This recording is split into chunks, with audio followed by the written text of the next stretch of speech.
बिहार यात्रा पे निकले तेजस्वी यादव ने बेगूसराय में पहुंच के बीजेपी की बखिया उधेड़ दी। नीतीश कुमार के चैन और नींद को उड़ा दिया और जिस जिस मुद्दों को सामने रखा भाई साहब, उसके बाद से समझ जाइए कि ये आने वाला जो विधानसभा चुनाव 2025 है वो नीतीश कुमार के लिए भी आसान नहीं होने वाला। सीधे तौर पे घोषणा कर दिया कि अगर मेरी सरकार आई तो 200 यूनिट बिजली फ्री। इसके अलावा जो बुजुर्ग महिला हैं या फिर जो बुजुर्ग लोग हैं उनको 1,500 रुपए प्रति महीना में देने वाला हूं। अब समझ जाइए कि पूरा गेम जो है एकदम से बदल दिया है तेजस्वी यादव ने। और सिर्फ अपनी बातें नहीं रखी है भाई साहब, वो बेगूसराय में पहुंच के गरजे हैं, अपने हुंकार से एकदम से थर्रा दिया है वहां के सभी नेताओं को, चाहे गिरिराज सिंह ही क्यों ना हो। बेगूसराय में पहुंच के गिरिराज सिंह को टारगेट करना बहुत बड़ी बात, लेकिन वहां पे पहुंच के तेजस्वी यादव ने एकदम से धागा खोल दिया। बीजेपी के ऊपर भी कई सवाल उठाए हैं, नीतीश कुमार से भी कई सवाल पूछे हैं और इतना ही नहीं, जनता के लिए भी कई सारे दरवाजे खोल दिए हैं। सब कुछ आपको विस्तार पूर्वक समझाऊंगा, किस तरीके से छा गए हैं तेजस्वी बेगूसराय में पहुंच के, सब कुछ आपको बताऊंगा। लेकिन उससे पहले मेरा परिचय जान लीजिए। मेरा नाम है रजत और आप जनता जंक्शन देख रहे हैं। तीसरे फेज की यात्रा पे हैं और तेजस्वी यादव लगातार जो है वो यात्रा कर रहे हैं, अपने कार्यकर्ताओं से मिल रहे हैं, बूथ लेवल पे तैयारी करने की बात कर रहे हैं और कह रहे हैं कि भाई चुनाव जीतना है कि नहीं जीतना है। अगर जीतना है तो जाइए बूथ लेवल पे तैयारी कीजिए, पता कीजिए गांव गांव घर घर की क्या क्या समस्या है लोगों को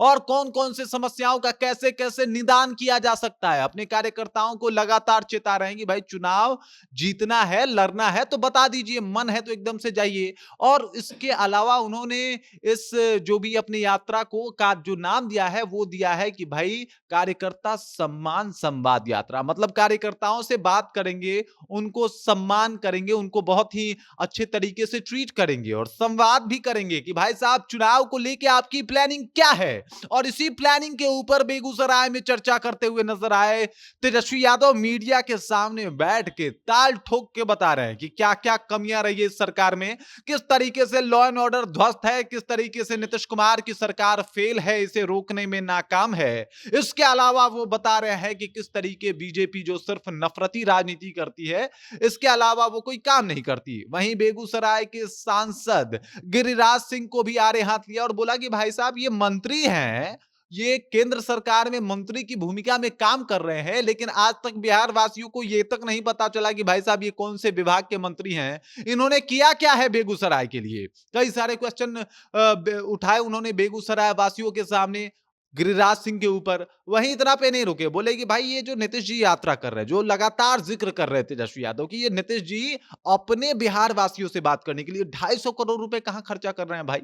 सवाल लाजमी है और सारे लाजमी सवाल तेजस्वी यादव ने एक एक करके उठाया है, पत्रकारों के सभी सवालों का जवाब भी दिया है और बता रहे हैं कि भाई साहब इस बार हम चुनाव जीतने वाले हैं। अगर आप बेलागंज और बाकी जगहों यानी उपचुनावों को देख के समझ रहे हैं कि हम चुनाव हार जाएंगे तो आप गलत समझ रहे हैं। ये आंकड़े जो हैं वो बिल्कुल अलग होंगे और अब जब हम आपको 2025 में मिलेंगे तो ये वाला तेजस्वी नहीं मिलेगा आपको, मतलब जीता हुआ तेजस्वी मिलेगा, वैसा तेजस्वी मिलेगा जो चुनाव जिताने में माहिर है या फिर अपने पार्टी को आगे बढ़ाने में माहिर है। और वही काम करूंगा मैं, इस तरीके की बातों को करते हुए तेजस्वी यादव नजर आए हैं। इतना ही नहीं, तेजस्वी यादव ने एकदम से बीजेपी की बखिया उधेरी, नीतीश कुमार के ऊपर सवाल खड़े किए और उसके बाद बता दिया कि देख लीजिए अगर मेरी सरकार आती है तो आपको क्या फायदा होगा।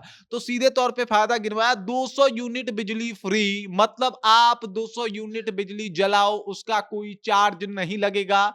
दूसरा उन्होंने बताया कि भाई साहब ये जो बुजुर्ग लोग हैं उनको मैं पेंशन की व्यवस्था करने वाला हूं और 200-400 नहीं दूंगा पिछली सरकार की तरह, बल्कि मैं दूंगा 1,500 रुपए प्रति महीना, मतलब 1,500 रुपए प्रति महीना आपके अकाउंट में पहुंचा दूंगा, इसका वादा करता हूं।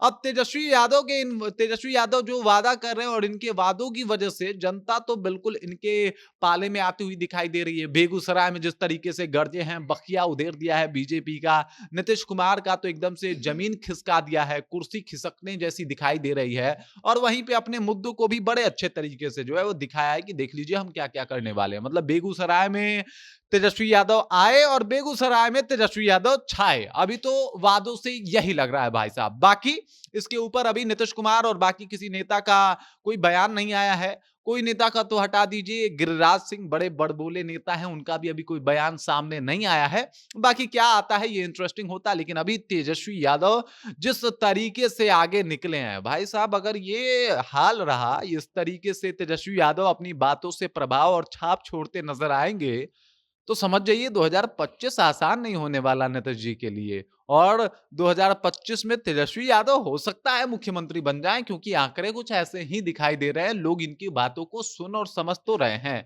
रोजगार की बातें करते हैं, आगे बढ़ने की बातें करते हैं, मतलब हर एक तरीके से अच्छे तरीके से अपनी बातों को प्रस्तुत कर रहे हैं। बेगूसराय में भी कुछ ऐसा ही देखने को मिला है। आपने भाषण सुना होगा तो कमेंट करके बता दीजिए, अगर नहीं सुना है तो मैंने आपको बता दिया, यही बोला है उन्होंने। कमेंट करके अपना विचार हम तक ज़रूर पहुँचा दीजिएगा। बाकी आप देख रहे हैं जनता जंक्शन और मेरा नाम रजत है।